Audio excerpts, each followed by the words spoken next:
and welcome to Taking the Scenic Route, Scenic Regional Library's bi-weekly podcast. I'm Steve Campbell, the library's director. Our podcast provides listeners with a closer look at the library, including interviews with upcoming program presenters, information about new and existing services, interviews with authors, book recommendations from our staff, and much, much more. So let's jump right in and get started.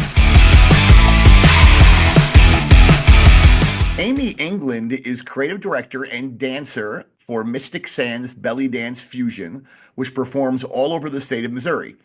She will be presenting Exploring Bellydance Fusion at our Sullivan branch on Tuesday, March 4th at 6 p.m. Amy, welcome to the podcast. Thanks for having me. I'd like to begin by having you tell our listeners how you got interested in belly dancing.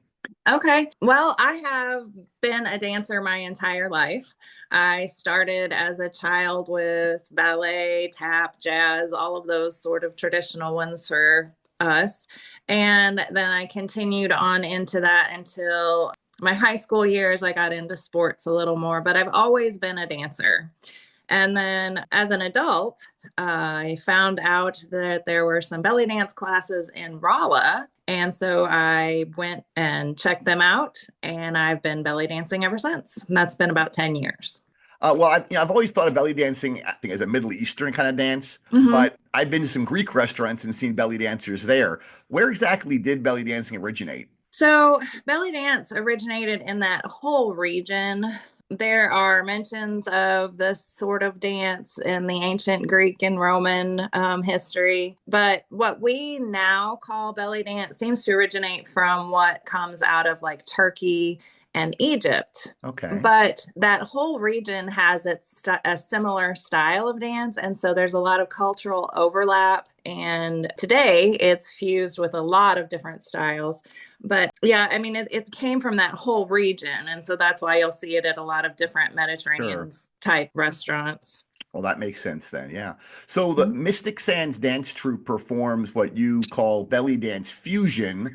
What are they doing that's different from like traditional belly dancing back, like you said, in that region originally? Like, what is it being fused with? Okay, so we are different from, I guess, what you would call traditional belly dance in both our musical selection and in our style. And so when I use the term fusion, it gives that nod to our root in that style of dance, and those traditional movements that go along with it. But we also incorporate movements from a lot of different styles of dance, like the ballet or tap, or some include hip hop, but it can be a variety of other styles of dance that are mixed in with the more traditional movements of belly dance. So I noticed on Mystic Sands Belly Dance Fusion's Facebook page that everyone should like and follow, by the way, that they perform at St. Louis Renaissance Festival. And of course, everyone loves Renaissance festivals. Can you tell me about your troupe's performance there? What's that performance like? Absolutely. Our troupe, we focus on presenting like thematic theatrical style shows.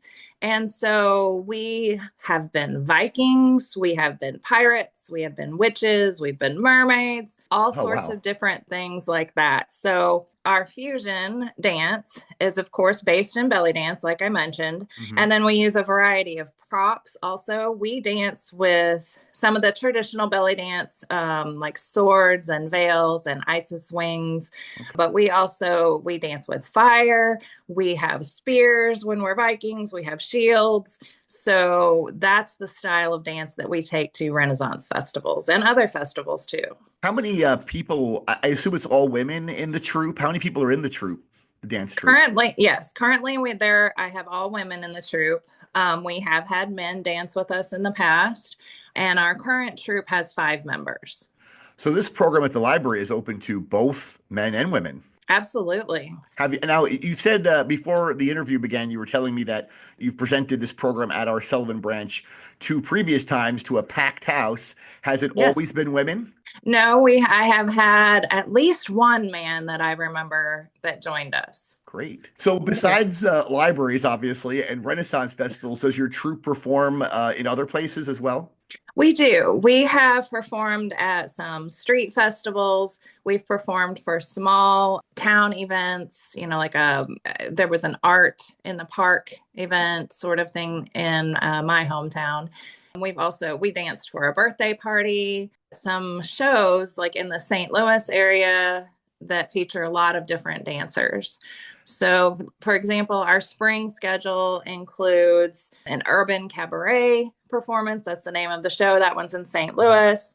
We will also be at the Central Missouri Renaissance Festival, which is in Kingdom City. We have been asked to be part of it's a presentation on the history of belly dance in St. Louis. It's called Shimmy St. Louis. Oh, wow. And so we'll be representing Renaissance Festival belly dancers there. And then we have another one in Joplin, a Renaissance Festival in Joplin at the end of May. So we travel all over. Were you the founder of the Mystic Sands group, or was that already there and you joined it? It already existed when I joined.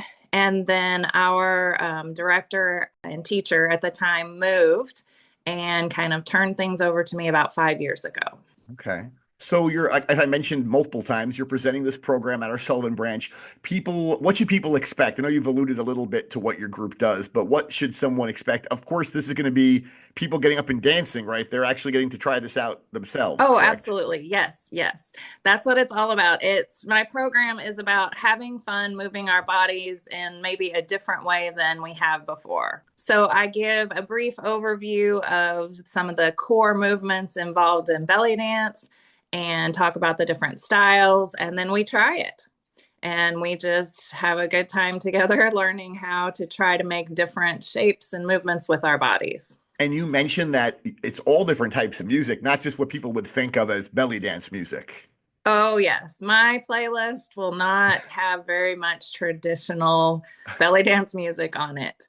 And that's part of the fusion is, choosing things. I usually choose some fun, upbeat music, things that people will recognize too, and then some different ones just to have a good time with it and learn these different styles of movements, but maybe in a way with music that we're more familiar with too. So belly dancer and DJ, it sounds like. Yes, exactly. So I think that when most people think of belly dancing, they think of women dancing with bare midriffs, like belly dancers in movies.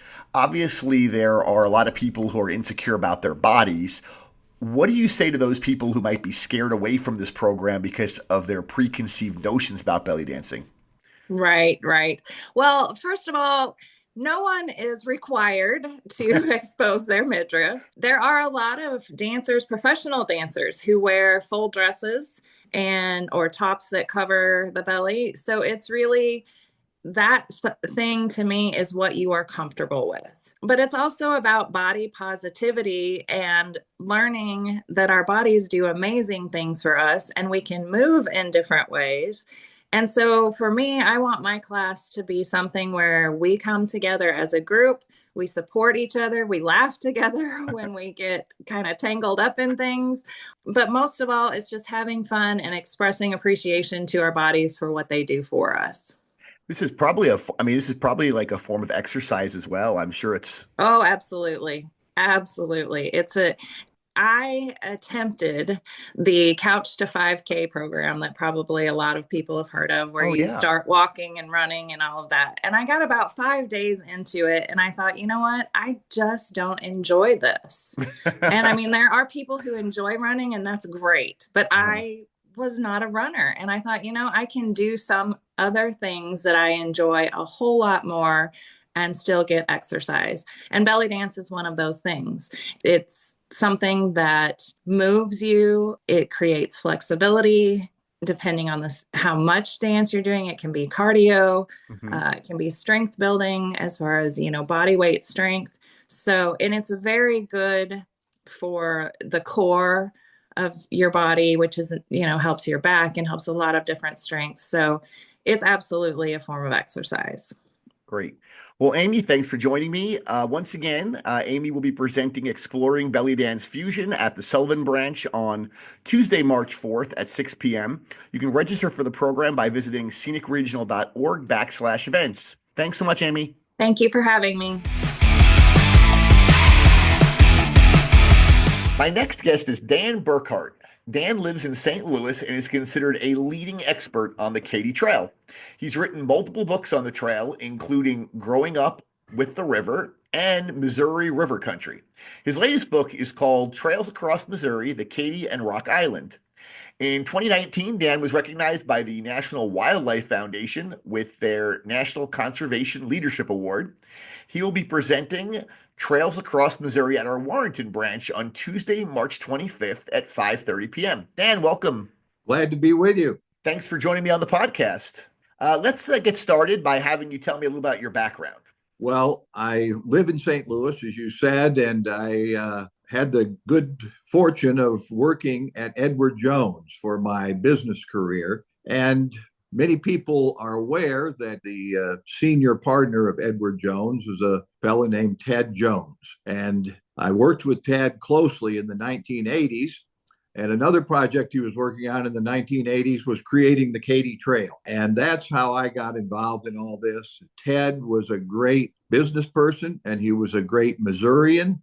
And he wanted to give people a way to enjoy and experience the Missouri countryside.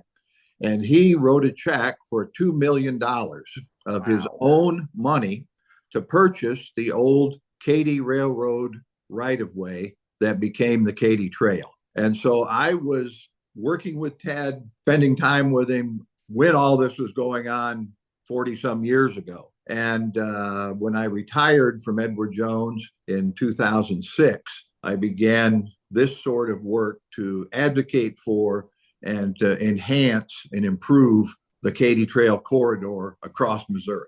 So for those who haven't read your books yet or been on those trails, and I've been on the Katy, but not on the Rock Island, where do those trails begin and end in Missouri? Well, we'll start with the Rock Island. Interestingly, the Rock Island begins in the parking lot of Arrowhead Stadium in Kansas City. Go Chiefs. Yes. So when you've got that kind of resume, when you start at the Chiefs Stadium, you're in a good place. So the Rock Island leaves the Chiefs Stadium and heads south and then east toward St. Louis and the Katy Trail. So the Rock Island is really a connector trail from Kansas City to Pleasant Hill, Missouri. Okay. And from there on, the Katy Trail takes off for its long run, a couple hundred miles across the state of Missouri. The Rock Island is proposed to be much bigger than that in the future. There's another 140 miles of the Rock Island left to build that ends very close to Union, Missouri. So perfect. Someday, that's where I live. That's where I live. Right. Well, someday, if things fall into place, people will be able to ride all the way from Arrowhead Stadium in Kansas City to Union. And then when we're thinking really optimistically, from Union up to Washington, across the bridge to the Katy Trail. So potentially there's a loop of about 400 miles of trail in central Missouri that would connect the Rock Island to the Katy and create something even more noteworthy than we have with the Katy and the Rock Island that are built today. So the Rock Island, you said Katy came in the 80s. It started, that vision began in the 80s. Rock Island was a lot later, correct? That's right. The Rock Island has been percolating for the last 15 years or so. Okay. It's been a long process. Again, the entire route of it is now designated as a Missouri State Park. Missouri State Park owns that right of way, all the way from Kansas City almost to Union. And it just hasn't been built. The rails have been lifted up. It's ready to go, but it needs funding from the Missouri legislature. And that's been an issue the last few years. But Missouri State Park System owns the entire right of way.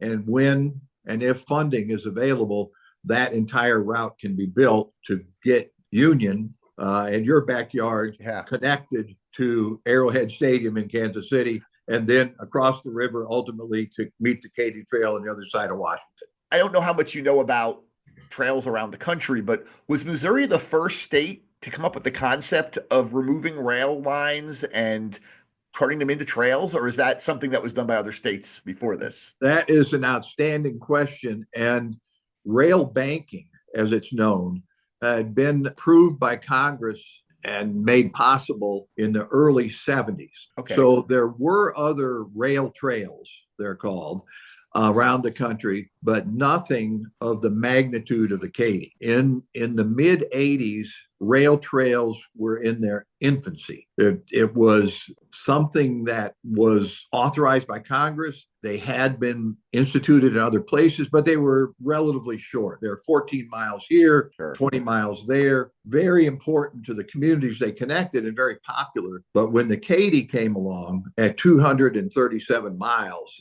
that was a record breaker. And that is what really put rail trails on the map in the mid to late 80s and going forward. And we're still the longest contiguous rail trail in America. Oh, wow. Okay. So that we've got no competition there. Do they have any estimates on how many people actually use those trails, either one of them every year? The best estimates that Missouri State Parks has is that 500,000 visitors Wow. on the Katy and Rock Island every year. The vast majority of them on the Katy, just because of the scale of it. It's remarkable the reputation the Katy has gotten. Sure. Around the world, really. It's something that people from many countries have on their bucket list that they want to do. We see them when we're on the trail. We meet people from all over the world and from coast to coast that come to spend 5 or 6 days riding the entire route of the Katy from Arrowhead Stadium down to St. Charles. Wow. So most people, obviously, a lot of people use the Katy Trail, and I think probably most people think it was a popular project from the beginning. However, in your book, you talk about how that was not the case. Can you talk about the reasons for that opposition and how that was overcome? Yeah, well, it was a new idea. Nobody in Missouri in the mid 80s had ever heard of this. The railroad right-of-way, of course, crossed through thousands of parcels of individually owned land, farmland, houses, small communities, and the railroads had been running since 1896. So families who lived there for generations had a railroad in front of their house or between their house and their barn or along a pasture. And they were 100% used to having trains come by. The idea of having individuals riding bicycles by their house was a brand new one. And there was a lot of legitimate concern. I mean, change is always hard. And there were many who did not want to see this project happen. Fortunately, in the late 80s, Governor Ashcroft was a believer in this. And Governor Ashcroft worked with Ted Jones to convince the Missouri legislature and others who were not warming up to this idea that it was a good thing for Missouri long term. Sure. It was the best alternative use for something that had been an asset in another life. I mean, this railroad right away brought prosperity to the small towns and communities along the way. But when it wasn't a railroad anymore, Ted Jones and others saw it as a way to still be a productive asset for the communities it passed. And that was really the driving force behind Ted's wanting to do this. Ted Jones was not a bicyclist. He was about 5'5", and he would have needed a very small bike. And he believed in all the good things that outdoor exercise and cycling brought. Sure. But his goal was to really provide a way for people in the cities, people who lived in Kansas City, Columbia, Jeff City, St. Louis, to get out and see the Missouri countryside and to bring new life to these towns. When these little communities lost the railroad, for most of them, that was about all they had. Yeah. They had, a depot, they had a ticket agent, they had activity from the railroad. When that went away, they were adrift. So Ted saw the trail as a way of bringing bed and breakfasts, coffee shops, restaurants, wineries to people that were on the trail. And that was really his driving force for wanting to do this. This is a tough question, but Yeah. have they studied the local economic impact of the trail? Do they know like what I know you mentioned bed and breakfasts and restaurants, and I'm sure that's certainly the case. I mean, has there been a large economic impact from the trail? We need to do a new economic impact study. There was one done about 10 years ago Okay. that pegged the net economic benefit to the state around 20 or 25 million a year. I think, and most people who are familiar with this think it's much higher than that, for one reason, because of the increased property values of places along the trail. Oh, yeah. This didn't attempt to measure that. It measured only if you go into a store and buy, a sandwich and a bag of chips, or you spend the night at a bed and breakfast, or you go to a bike shop and rent a bike or buy a bike. But the real bump in value, many people think, is the increase in real estate values for people who live along the trail, because it's become a place where people want to be. Yeah, that's interesting. Probably the same people who opposed this in the 80s, their property values went up due to the trail. Yeah, I mean, I think in some cases that's probably true. But Missouri State Parks, back to that subject, has for 30 years now. The trail opened in 1990. So for 35 years now, Missouri State Park System has done a remarkable job of maintaining this trail. And working with the hundreds and thousands of landowners across Missouri that butt up to the trail. I think that they've done a very credible job and trying to use that track record to illustrate the same job could be done along the Rock Island when it's built, hopefully to Union someday in the future. How much of the two trails have you been on, or the Katy Trail? Yeah, I've been on just about every trailhead. And along the Katy, there are 28 trailheads. Okay. Those trailheads were generally in places where there'd been a railroad stop. So your listeners that have been on the trail, know what I mean when I say trailheads. They're a little pavilion on the trail with local history information and details about what people are seeing as they ride the trail. And those 28 trailheads are the places that generally benefit the most from having the trail pass by. Sure. I've been to the one in Marthasville, and yes, my kids and I have walked part of the trail there. So you're like Ted, you haven't biked across the state no, on the trail. But I encourage it. Encourage it, yes, of course. We have a great deal of respect for people that ride the entire trail. It's a commitment, but an average bicyclist can do the entire trail from Kansas City or Clinton, Missouri, where the Katy actually starts. Kansas City is where the Rock Island starts and runs into the Katy. You can ride the entire trail in 5 to 6 days. And if any of your listeners are interested, there's something called Big BAM, Bike Across Missouri, that has a ride in early June. They have another ride in October. About 200 people sign up for each ride. They're fully supported. They provide breakfast and lunch, and you're riding with a group of fellow trail lovers and bicyclists. And it's really been a good way for people who want to ride with a group to experience the entire trail from one side of Missouri to the other. That's great. Wow. And it's for novices too, I assume, not just.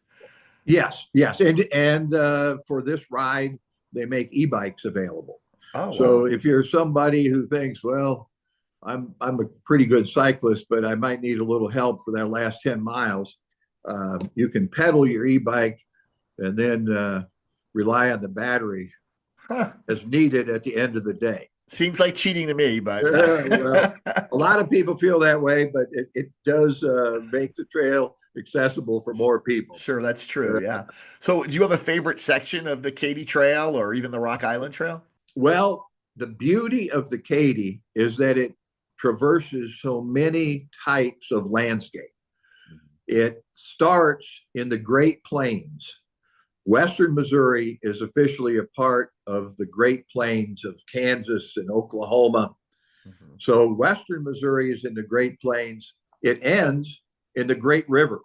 Okay. It ends near the confluence of the Missouri and the Mississippi.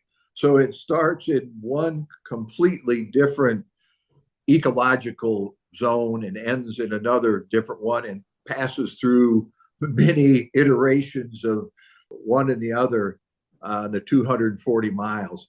I think that most people feel the most interesting, fun segments, scenic segments, are between Rocheport and Jefferson City, and between really Marthasville and Herman. Those are places where the river runs close to the trail. Those are places where there are a lot of small communities that the trail passes by, historic sites. So it's kind of like trying to pick out your favorite child. It's a little difficult, but I would say that those two pieces of trail between Rocheport and Jeff City, between Marthasville and Herman, if somebody had one day to spend on the trail, I'd say spend it in one of those two places. Does the trail cross any rivers, major rivers between here and Kansas City? The one place it crosses the river is in Boonville. It crosses all kinds of tributaries and small creeks, and there are dozens of bridges along the way. But in Boonville, it crosses the Missouri River. And that's really where it makes its departure from the Great Plains, kind of the western part of the state that's not in the river valley, drops down after Boonville into the river valley and follows basically the river all the way from Boonville to Jeff City to Herman to St. Charles. You know, Boonville is probably one of the larger towns other than Sedalia that's directly on the trail. The trail passes directly through Boonville. So there are two components of your book, Trails Across Missouri. Of course, the content that you wrote, and then the photographs, which is a major part. When they were creating the book, or when you were working to create the book with the publisher, what type of coordination was there between the content and the photographs? Yeah, that is an excellent question, and that is a real challenge. We wanted our book that we're talking about, Trails Across Missouri, to be something that people who rode the trail and weren't professional, great photographers had something to take home with them to remember the things they saw. And we also wanted it to be something that others could see that would entice them to come to Missouri and experience the Katy Trail. Sure. And I found three remarkable photographers and gave them lists of things that I thought were most significant along these trails. And they range from just beautiful river bluff views, broad views of the Missouri River, to very interesting, quirky things along the trail. And they did an amazing job.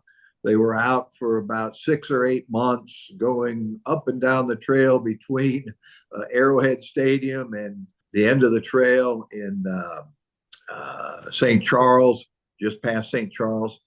And they came up with some beautiful shots that I wanted. And then, of course, they found many other things that because of the light, because of the time of day, because of the season, really, really resonated.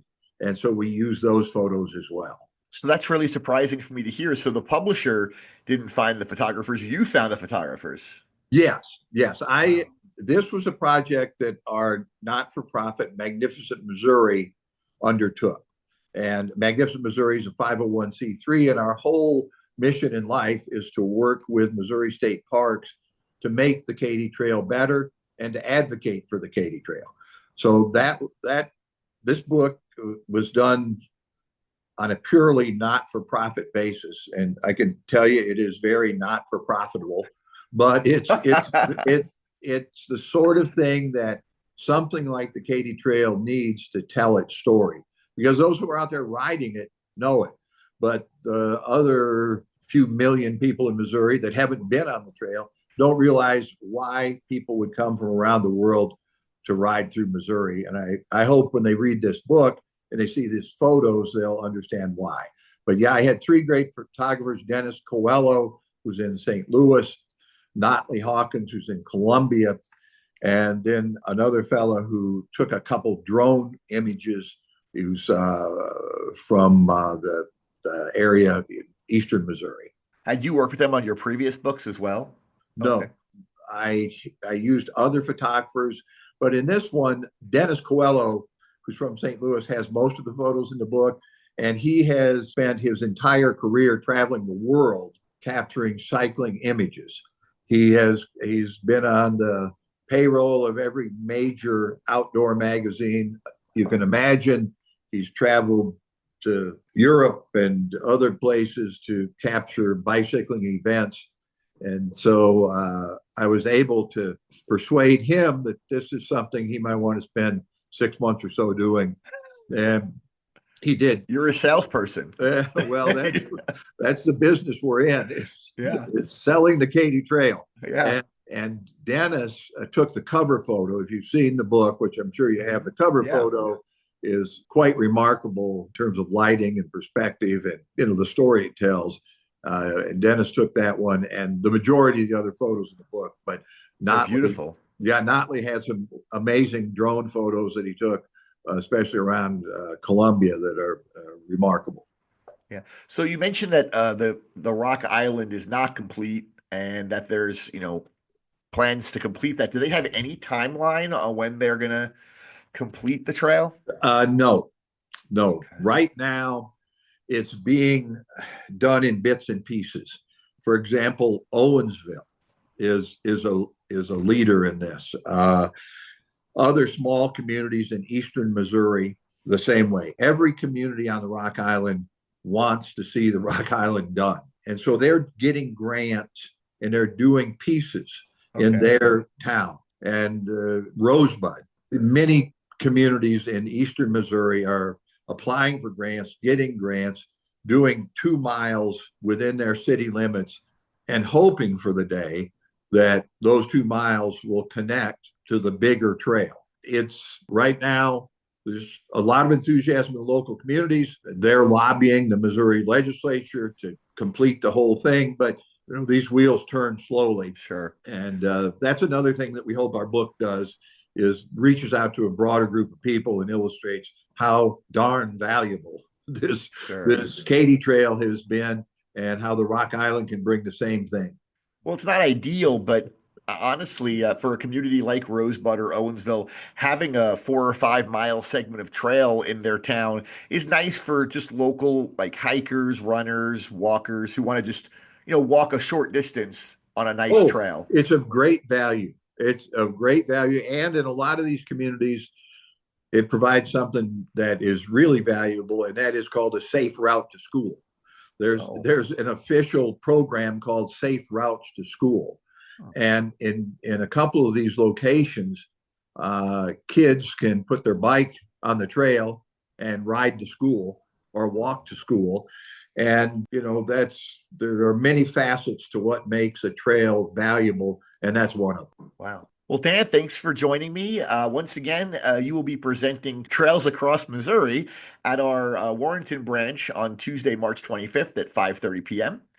People can register for the program by visiting scenicregional.org/events.